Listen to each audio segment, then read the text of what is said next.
Difference between SpO2 और PaO2। SpO2 का जो एब्रीवेशन है वो है पेरिफेरल कैपिलरी ऑक्सीजन सेचुरेशन, और PaO2 का क्या है, partial pressure of arterial oxygen. तो इसका हम नॉर्मल वैल्यू की बात करें तो क्या होते हैं, 95% से लेके 100% तक SpO2 की नॉर्मल वैल्यू होती है। और PaO2 की नॉर्मल वैल्यू की हम बात की तो 80 से लेके 100 mmHg क्या है, इस नॉर्मल वैल्यू है।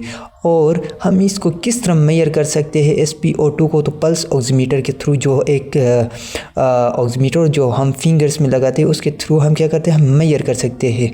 और PaO2 को हम किस तरह मेजर कर सकते हैं, इसको हम ABG के थ्रू, आर्टीरियल ब्लड गेज के थ्रू, इसको हम किसी आर्टरी के अंदर इंजेक्ट करते हैं और उसके थ्रू हम वहाँ से सैंपल लेते हैं, ब्लड लेते हैं, विड्रॉ करते हैं, और उस ब्लड को हम मशीन के थ्रू हम वो करते हैं, देखते हैं कि इसके अंदर कितना ऑक्सीजन लेवल है और कितना कार्बन डाइऑक्साइड है, कितना HCO3 की वैल्यू है। इसके थ्रू हम आर्टीरियल ब्लड गेज को हम क्या कहते हैं, मेजर कर सकते हैं।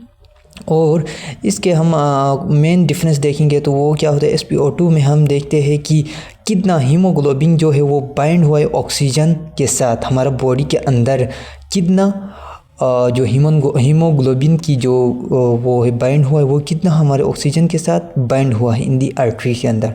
और PaO2 के अंदर हम मेन डिफरेंस देखेंगे, उसमें क्या होता है, कितना amount of dissolve oxygen in the arterial blood, कितना ऑक्सीजन जो है वो क्या हुआ है, हमारे आर्टीरियल ब्लड के साथ डिज़ोल्व हुआ है। ये मेन टू डिफरेंस थे इनके बीच।